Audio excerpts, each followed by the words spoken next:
Tam dẫu trong sự cười gái nhau di dây ốc xa mía chuối hoa tu tết tê ra mía quê nê ba nê thay y chuối cao cu đô mía tham na bi go mê mê xia nay chuối rana nay chỉ lệ loang na chain bê gara tay mê đi về chana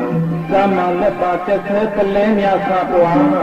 Châu Tam Ram Ya Sinh Sinh Tha Lu Rai Cha Yue Ya Se Ra Ve Ni Ya Sui Ka Ha Ka Vien Ma Ve Yang Kiên Sen Qua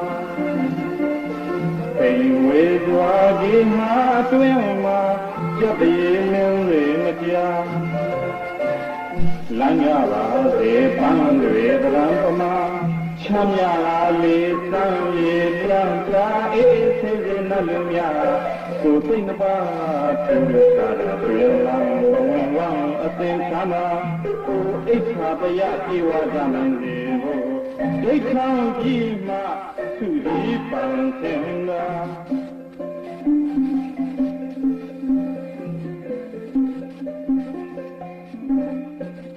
nam pan ya yi sei yang mang tha lu ji nei ba na wa do lang ja yau seဒီကနေ့ခရစ်တက္ကရာ2012ခုဇူလိုင်လ28ရက်မြန်မာတက္ကရာ1384ခုဒုတိယဝါဆိုလဆန်း10ရက်စနေနေ့ညနေချမ်းအခါစင်ကာပူနိုင်ငံမြန်မာဗုဒ္ဓဘာသာကျောင်းတော်ကြီးမှာတရားသဘင်ကိုလာရောက်၍နာကြားကြကုန်သောတရားရှိခင်သူတော်စင်တို့အတွက်ဒီကနေ့ဘုံဘုံတရားလေးတစ်ပုဒ်ဟောပေးပါမယ်ဒုတရားတော်ကိုမနာကြမီရှိဟုစွာတရားတခင်ဖြစ်တော်မူသောမြတ်စွာဘုရားရှင်ကိုဓမ္မကဗျာလေးနဲ့ရှိခိုးကြရအောင်ဘုံဘုံရှိကတခါတိုင်းပေးမယ်ပြီးတော့နောက်ထပ်နှစ်ခေါက်ရှိခိုးကြရမယ်ဉာဏ်တော်အနန္တမြတ်ဗုဒ္ဓဥစွာရှိကိုပါ၏ဘုရားဉာဏ်တော်အနန္တမြတ်ဗုဒ္ဓဥစွာရှိကိုပါ၏ဘုရားဉာဏ်တော်အနန္တမြတ်ဗုဒ္ဓဥစွာရှိကိုပါ၏ဘုရားမြတ်စွာဘုရားရှင်ကိုရောမြတ်ကိုရှိခိုးပြီးတဲ့နောက်ပါလုံးသောတတ္တဝါတွေကိုမေတ္တာဓာတ်တွေပို့လို့ကြရအောင်အလုံးလိုက်ဆိုကြပါတရားနာလားမြတ်သူငါကျမ်းမာချမ်းသာကြပါစေနောက်ထပ်နှစ်ခေါက်ပို့လို့ရအောင်တရားနာကျမ်းမာချမ်းသာကြပါစေ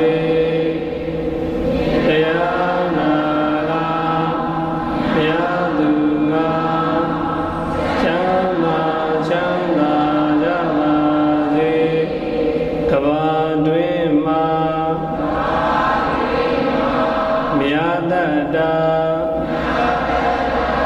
ကျမ်းမာချမ်းသာကြပါစေ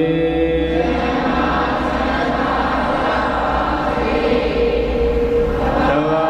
တွင်မှာမြတ်တာကျမ်းမာချမ်းသာကြပါ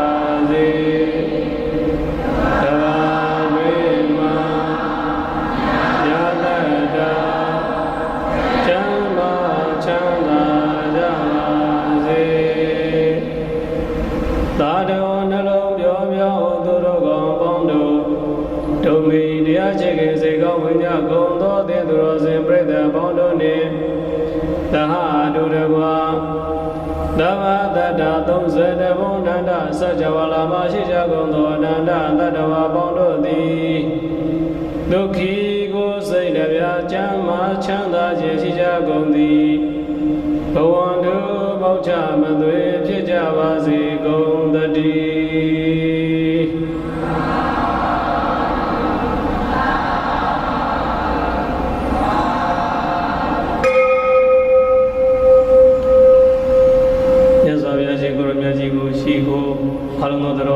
မေတ္တာတတ်တွေပို့လို့ပြီးတဲ့နောက်ဒီကနေ့ဟောကြားနာကြားမယ်တရားတွေကိုစကြအောင်ဘုံဘုံတရားတွေကိုစုဆောင်းပြီးတော့တို့ပြိဿကြီးကိုဓမ္မဒါနလက်ဆောင်တွေပေးလာခဲ့တာတော်တော်လေးရရှိလာပြီဒီကနေ့ထပ်ပြီးတော့လည်းနောက်ထပ်မိမိတို့ဘဝမှာမှတ်သားဖို့ရလေးတွေဘုံဘုံစုဆောင်းပြီးတော့ပြအောင်မယ်ဟိုတနေ့ကပဲတခါကြီးတယောက်ကရှောက်တယ်သူတဲ့ကုသိုလ်ကောင်းမှုများမလုံးနိုင်ဘူးသူလုပ်တာပါနည်းပဲပြုလုပ်နိုင်တယ်ဘုံဘုံရဲ့တဲ့ဒီကုသိုလ်နည်းနည်းလေးတွေကသူ့ဘဝမှာအကျိုးပေးနိုင်မှာမလားတဲ့ဒီကုသိုလ်နည်းနည်းလေးနဲ့သူအကျိုးများကိုရနိုင်မှာမလားတခါကြီးတယောက်ကရှောက်တော့အဲ့ဒီတခါကြီးရှောက်တာနဲ့ပတ်သက်ပြီးတော့ဗုဒ္ဓရဲ့အဆုံးလေးကိုဘုံဘုံဒီကနေ့ထုတ်ပြမယ်ပြိဿကြီးမှတ်လိုက်ကုသိုလ်ကနေလေအကျိုးပေးတယ်ကုသိုလ်ကများမှအကျိုးပေးတာမဟုတ်ကုသိုလ်နည်းလေးကလည်းအကျိုးပေးတယ်မှတ်လိုက်ပါကုသိုလ်နည်းလေးကလည်းအကျိုးပေးတယ်ဆိုတဲ့အကြောင်းကိုဘုရားကမိန့်ပြတော်မူတယ်နော်မာဝမင်းကြီးတာပုံညတနာမန္တံအာဂမိတတိဥဒ္ဒဗိန္ဒုနိဗ္ဗာဒေနဥဒ္ဒကုံဘောပိပုရတိဒီရောပုရတိပုံညတာထောကံမိအာစိနံပရိသယေဘုရားကသူတော်ကောင်းတို့အရေးမိမိတို့ပြုလုပ်တာကုသိုလ်ကနေပင်နေတော်လဲဘယ်လိုပင်နေအကျိုးပေးမြဲအကျိုးပေးတယ်ဥပမာအပြင်မိုးဆက်မိုးရေမိုးပေါက်တွေကြပံများတဲ့အခါရေအိုးကြီးပြည့်သွားသလို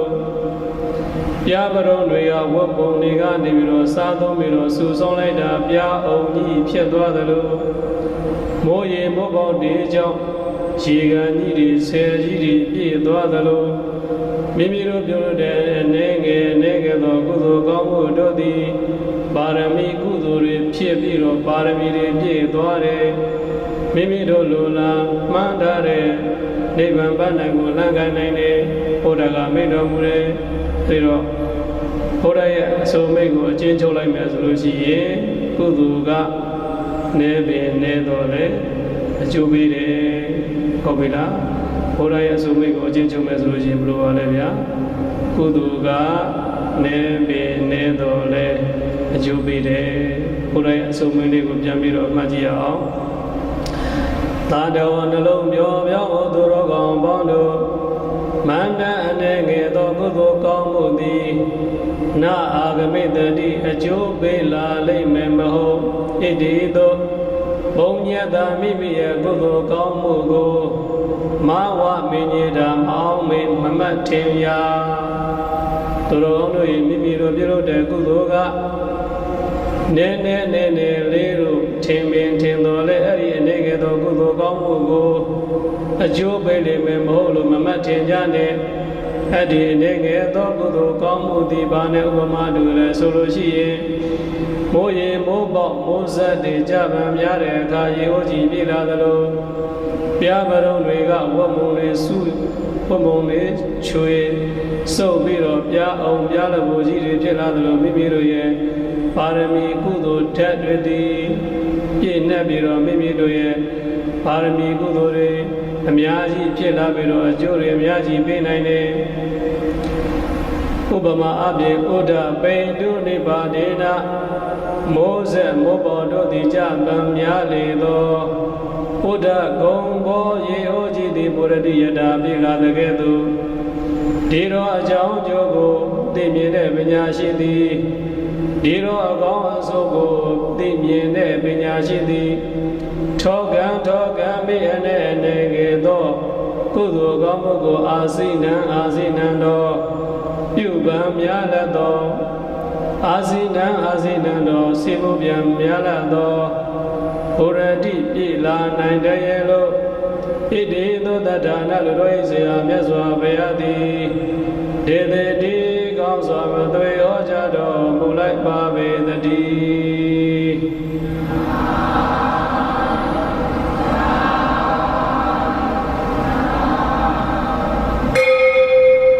ပရိသတ်ကြီးဗုဒ္ဓရဲ့အဆုံးအမိန့်ကိုမှတ်ကြရအောင်သူတော်ကောင်းတို့၏သင်တို့တဲ့တွေ စဉ်လစဉ်နှစ်စဉ်ပြုလုပ်နေတဲ့ကုသိုလ်ကောင်းမှုတွေဒါနကုသိုလ်ကောင်းမှုတွေသီလကုသိုလ်ကောင်းမှုတွေဘာဝနာကုသိုလ်ကောင်းမှုတွေမေတ္တာဘာဝနာကုသိုလ်ကောင်းမှုတွေဓမ္မစကြာပရိတော်တွေကိုဆိုရတဲ့ကုသိုလ်ကောင်းမှုတွေနေတယ်လို့ပင်ထင်ညာတော်လဲထင်ရလို့လဲထိုကုသိုလ်ကောင်းမှုတွေပေါင်းဆိုလိုက်တဲ့ကအများကြီးဖြစ်လာတယ်သူတော်ကောင်းတို့ရဲ့ဥပမာအပြင်ပြောရမယ်ဆိုရင်မိုးပေါမိုးရေမိုးစက်တို့သည်ကြပံများလာတဲ့အခါရေအိုးကြီးပြေသွားသလိုပြပရုံတွေဆိုယူတဲ့ဝတ်မုံတွေကစုပံများလာတဲ့အခါပြအုံကြီးဖြစ်သွားသလိုတင်တို့ရဲ့အနေငယ်များသောဒါနသီလဘာဝနာကုသိုလ်ကောင်းမှုတွေကိုမေတ္တာဘာဝနာပွားများခြင်းပရိတော်ဓမ္မစကြာဒေသနာတော်တွေကိုရွတ်ဆိုခြင်းဆိုတဲ့ကုသိုလ်ကောင်းမှုတွေကိုပေါင်းစုလိုက်မယ်ဆိုလို့ရှိရင်အများကြီးဖြစ်လာတယ်။ဒါကြောင့်မို့လို့မိမိတို့ပြုလုပ်တဲ့ကုသိုလ်ကောင်းမှုတွေကနည်းတယ်လို့လည်းမပဲရ။အဲ့ဒီနည်းတယ်လို့ထင်ရတဲ့ကုသိုလ်ကောင်းမှုကအကျိုးကိုအများကြီးပေးစေနိုင်တယ်။ဒါဘုရားရဲ့ဆိုလို့ချင်းဟုတ်လား။အဲ့တော့ဘုရားရဲ့ဆိုလို့ချက်ကိုဘုံဘုံတို့ဓမ္မကဗျာလေးနဲ့မှတ်ရအောင်များဥပမာက2ခုအကျိုးက1ခုဥပမာကမိုးရေမိုးစက်က1မျိုးပြမတုံးတွေကပုံပုံတွေကိုချွေးတဲ့ဥပမာက1မျိုးเนาะဓမ္မကဗျာနဲ့မှတ်ကြမယ်မိုးစက်မိုးရေချာများချေပြေလေအိုးကြီးသာနောက်တစ်ခေါက်ချာပေးမယ်မိုးစက်မိုးရေချာများချေပြေလေအိုးကြီးသာဆိုကြအောင်မိုးစက်မိုးရေချာများချေပြေလေအိုးကြီးသာနောက်တစ်ခေါက်မိုးစက်မိုးရေချာများချေပြေလေအိုးကြီးသာဓမ္မကဗျာလေးတပုတ်ရပါပြီဘုရားအမိန့်တော်မူတဲ့ပါဠိလိုအဆိုမိန့်တွေကိုဘုံဘုံကဓမ္မကဗျာလေးလုပ်ပြီးတော့တို့ပြိဿမှတ်သားလို့လွယ်အောင်လုပ်ပေးတယ်နော်တပုတ်ရပြီနောက်တကပြားပဒုံဥပမာနော်ကဲဆိုပြီးမှတ်ကြစို့ပြားပဒုံတွေဝမုံချွေဖြစ်လေပြားအောင်သာပြားပဒုံတွေဝမုံချွေဖြစ်လေပြားအောင်သာဆိုကြအောင်ပြားပဒုံတွေဝမုံချွေဖြစ်လေပြားအောင်သာပြားပဒုံတွေဝမုံချွေဖြစ်လေပြားအောင်သာဓမ္မကဗျာလေးနှစ်ပုံရပြီပထမဥပမာကမိုးစံမိုးရေဒုတိယဥပမာကပြပဒုံဟုတ်ပြီလားအဲ့ဒီလားလို့ပဲမိမိတို့ပြုလုပ်တဲ့ကုသိုလ်လေးတွေဟာနေပင်နေတော့လေအကျိုးတွေအများကြီးပေးတယ်တဲ့ကဲဘုရားရဲ့အဆိုမိန့်ကိုဓမ္မကဗျာနဲ့ဆိုပြီးမှတ်ကြမယ်ကုသိုလ်လေးတွေ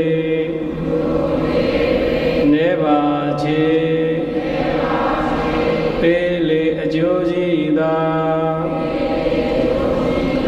ကုသိုလ်လေးတွေနေပါချေ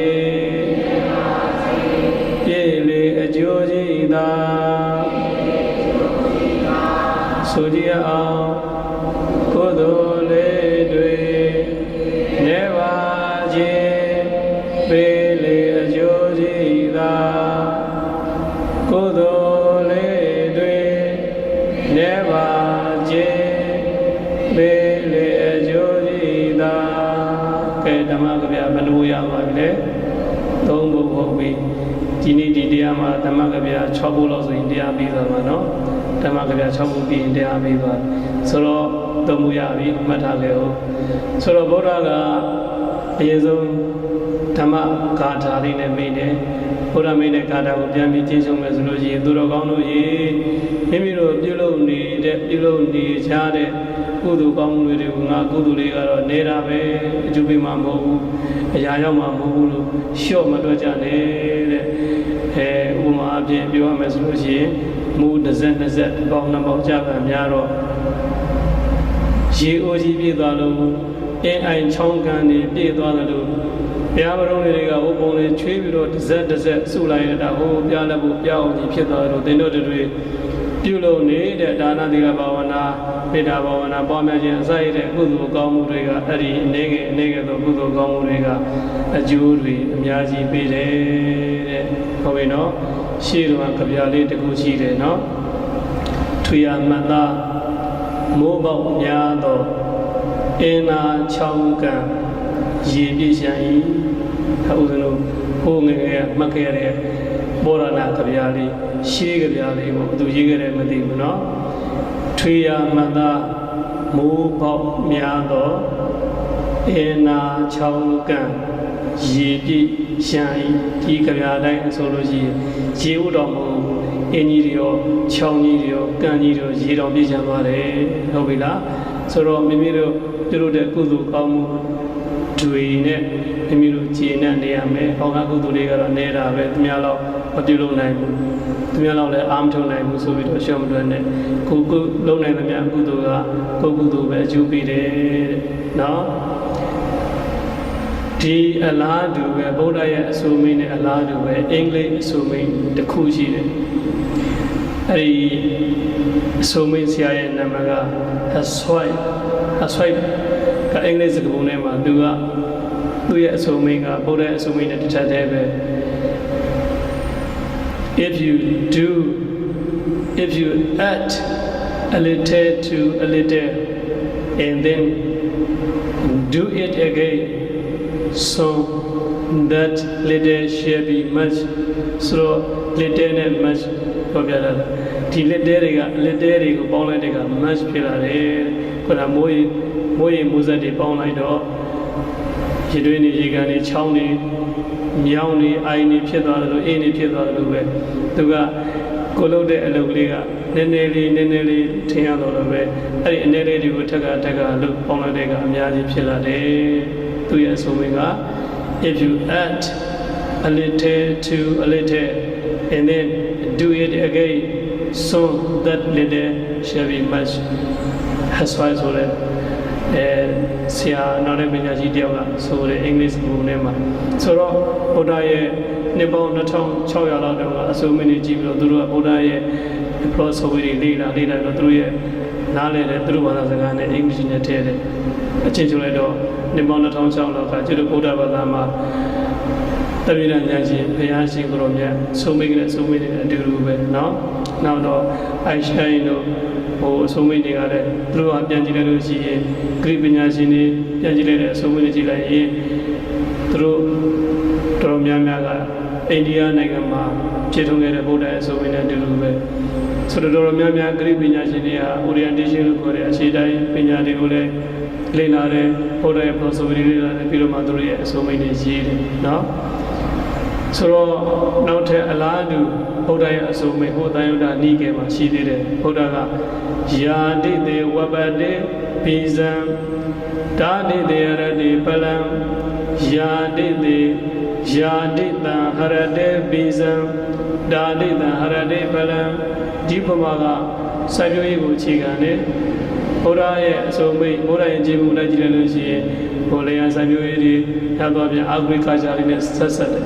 ဒီအဆုံးအမကစိုက်ပျိုးမှုနဲ့ဆိုင်တယ်ဆိုတော့မိမိတို့စိုက်ပျိုးတဲ့အပင်ကိုမိမိတို့ရိတ်သိမ်းရမယ်ဥပမာအဖြစ်တရက်စိအချင်းစေးကိုစိုက်ပျိုးရင်တရက်ဒီအချင်းသီးကိုစိုက်ရမယ်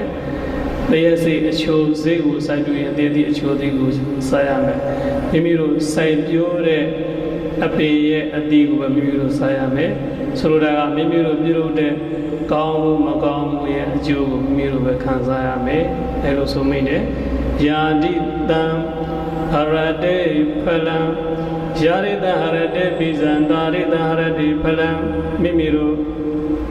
ဆိုင်ပြောတဲ့မျိုးစေ့ရဲ့အသီးကိုပဲမိမိတို့စားကြရမယ်ရိတ်သိမ်းကြရမယ်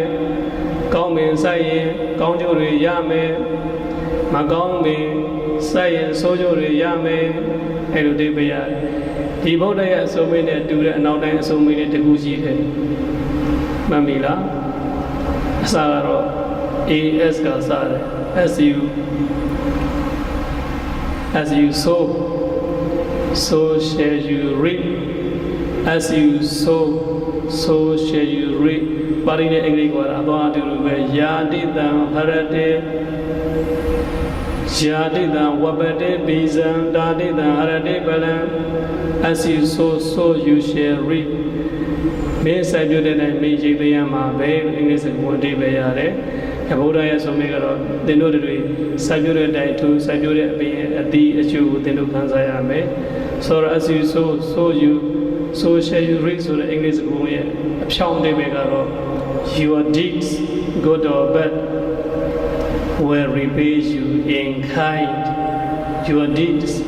good or bad will repay you in kind သင်တို့တွေနဲ့ပြုလုပ်တဲ့အမှုရာကိုယ်အမှုရာနှုတ်အမှုရာစိတ်အမှုရာတွေကအဲ့ဒီကောင်းတဲ့အမှုရာအတိုင်းမကောင်းတဲ့အမှုရာတဲ့အကျိုးတွေကပြန်လာနိုင်မယ်အဲ့လိုအဓိပ္ပာယ်ရတယ် as you sow so shall you reap ဆိုတော့ဘုရားရဲ့ယာတိတံဝပတိပိဇံရဲ့အစုံမိတ်ကိုပမာကရာတိနဲ့မိတ်ဆိုတာရှိတယ်ဟုတ်မန္တလေးမြို့မစိုးရင်တိုင်းဆရာတော်ဥရဇာကကောင်းပင်ပြိုးကကောင်းကျိုးရလောကဓမ္မတာဟုတ်ပြီနော်ဘုရားပထမဆုံးစုမိန်နာကယာတိတံဝပတိပိဇံဒါတိတံဟရတိပလံအင်္ဂလိပ်ဆရာရဲ့အစုံမိန်က as you sow so shall you reap ကဲတော့ပြိဿကြီးတွေဆိုရင်ဆရာတော်ရဲ့ဓမ္မကဗျာလေးဘုံဘုံလက်ဆောင်ပေးမယ်လိုက်ဆိုကြည့်အောင်ကောင်းပင်ပြိုးကကောင်းကျိုးရာလောကဓမ္မတာကောင်းပင်ပြိုးကကောင်းကျိုးရာလောကဓမ္မတာဆိုကြည့်အောင်တော့နှခေါင်း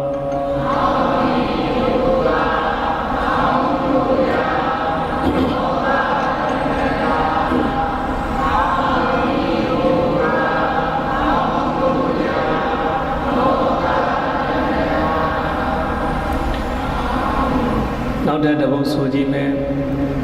ဆိုပင်ပြိုးကဆိုကြိုးရာ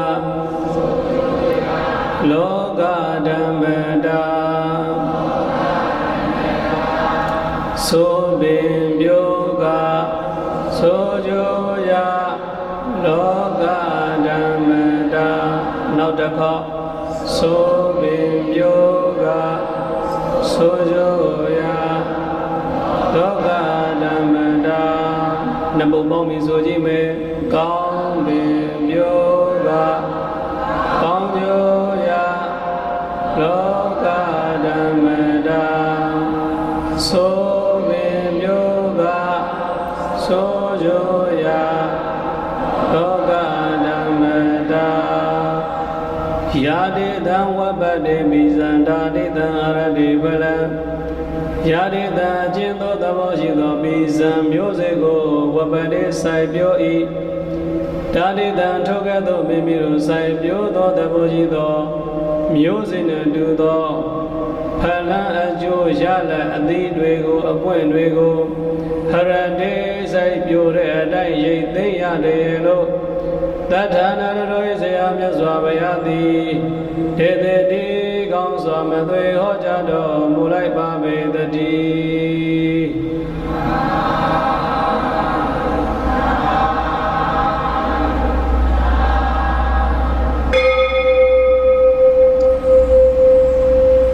ီဘုံဘုံကိုရှောင်ထားတဲ့တရားကြီးအတိုင်းမှာဗုဒ္ဓတဲ့လက်ထက်တော်ကတရားတယောက်ရှိခဲ့တယ်သူ့နာမည်ကဘိလာ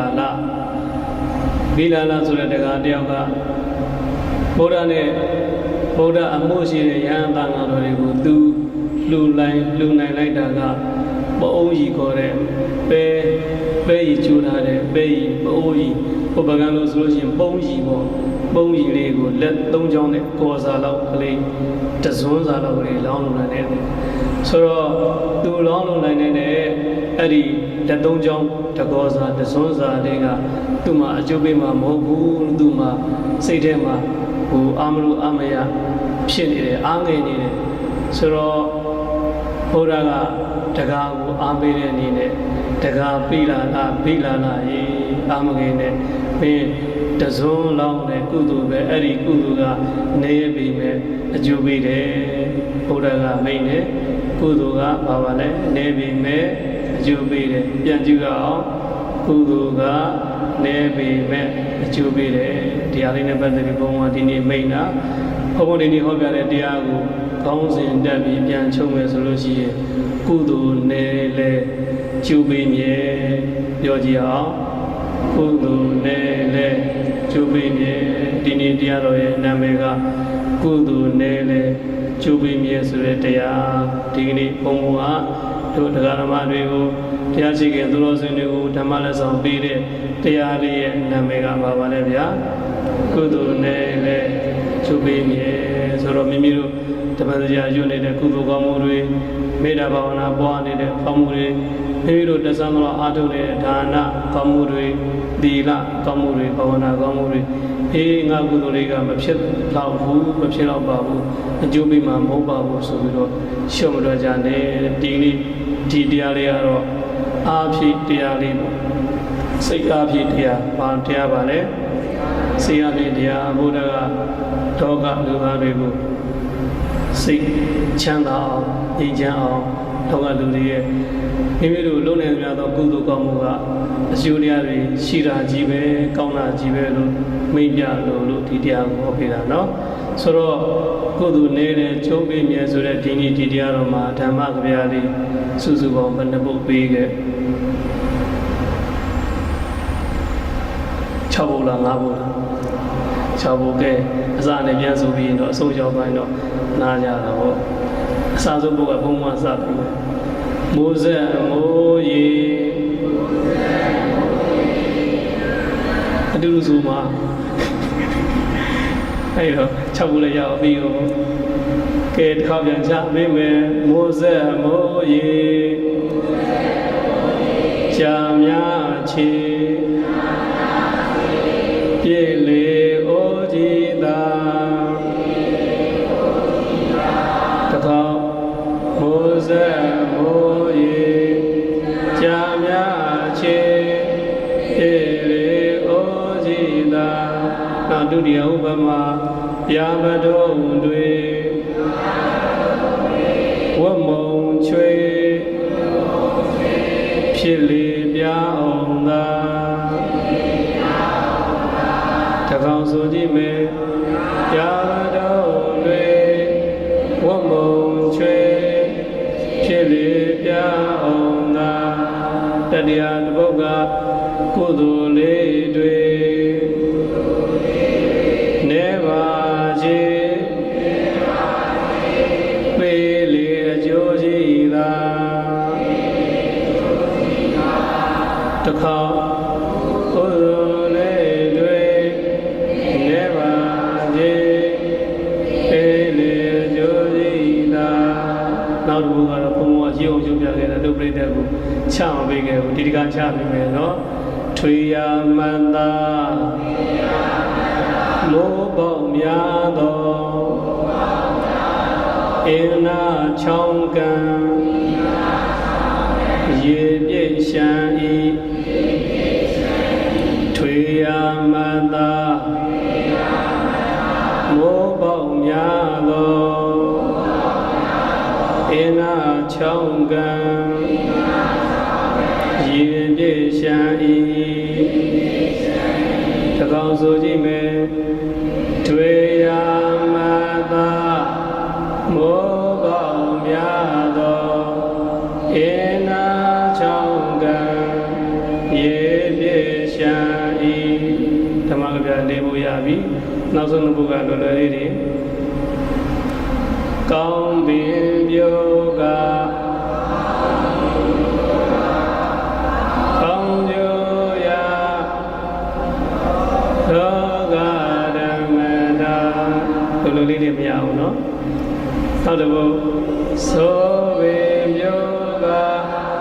so joya loga dhamata digni dhamma kabya 6 ပုဂ္ဂိုလ် ဓမ္မဒါနပေးလူလိုက်ပါဗျာဒီနေ့ဓမ္မဒါနပေးလူတဲ့တရားတော်ရဲ့နာမည်ကပါပါလေတရားနာမည်စာပေးအစနဲ့ပြန်ဟောမယ်ဘယ်လိုလုပ်ဘုရားတော်ဒီနေ့စိတ်ကပဲရောက်နေတယ်မသိဘူးကုသိုလ်နဲ့လည်းကျိုးပေးမြေဘာတရားတော်ပါလဲခါရင်တရားနာမှုကျုပ်ကစဟောရင်ပေးတယ်ခုလိုအဆုံးမပေးတာအဆုံးမပေးတာဆိုတော့မေ့သွားပြီနောက်တော့ကအစပြန်ပေးတာပါနော်ကဲဟိုဒီကနေ့ကုသိုလ်နဲ့လည်းအကျိုးပေးမြေဆိုတဲ့တရားတော်ကိုအလုံးသဘောပေါက်ဝမ်းမြောက်ပြီးတော့မိမိတို့ဘဝမှာနေ့စဉ်လစဉ်နှစ်စဉ်ပြုလုပ်နေတဲ့မိမိတို့ရဲ့ဒါနကုသိုလ်ကောင်းမှုလေးတွေသီလကုသိုလ်ကောင်းမှုလေးတွေဘာဝနာကုသိုလ်ကောင်းမှုလေးတွေကနေပင်နေတယ်လို့ထင်ရတော့လေအကျိုးတွေအများကြီးပေးတယ်လို့ဘုရားညွှန်ပြတော်မူတဲ့အားလုံးသဘောပေါက်ဝမ်းမြောက်ပြီးတော့မိမိတို့လူရပန်းတိုင်းကိုလှမ်းကန်နိုင်သောသူတော်ကောင်းများဖြစ်ကြပါစေကုန်သတည်း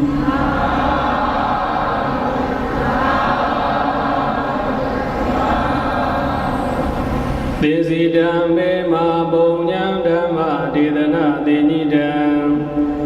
ဒေနာသဗေဒုက္ခယံလူယတိသသမေကိနောမေဘယတေသကဖြစ်သောတရားဆရာငါသည်ဓမ္မဒေသနာတိညိတံငါကျုပ်ကုသိုလ်နဲ့လည်းကျုပ်ပင်မြဲဆိုတဲ့ဓမ္မကေရာဒေသနာတော်ကိုဟောဆိုရခြင်းနှင့်ဆက်ခြင်းသောယမပုံညာခြင်းဓမ္မဒါနတရားလိုတည်သောပုံညာကရိယာကုသိုလ်တို့ကိုသင်္စီတံတရားလိုလားတဲ့မြို့ကောင်းသားမြို့ကောင်းသမီးတို့အတွက်ကြိုးစားလျက်စီမူလျက်ပါပေပြီဒုမေတရားချက်ကစေကောင်းဝကြကုန်သောသင်္တော်စင်ပြိဿပေါင်းတို့သည်ပဲယမပုံညာတရားနာခြင်းတည်သောခြင်းဓမ္မသဝနာပုံညာကရိယာကုသိုလ်တို့ကိုသင်္စီတံကောင်းစွာမသွေစေဖို့မိကြပါပေပြီဒေနာတော်သူစီဘုဓမ္မဒါနာဓမ္မသဝနာဘုံညာကရိယာကုသိုလ်တို့ကြောင့်သဗ္ဗေလူရယမြတ်ပြပြပြမမကျွင်းကမျိုးသို့လုံးစုံကုန်သောပရိသတ်ပေါင်းတို့သည်ဣဒ္ဓသမေကိနောမိမိတို့လိုလားတောင်းတအပ်တဲ့ဣဒ္ဓအတွေ့အကြုံသည်မင်္ဂလာပေါင်းတို့နှင့်ပြည့်စုံကြကုန်သည်ဖြစ်၍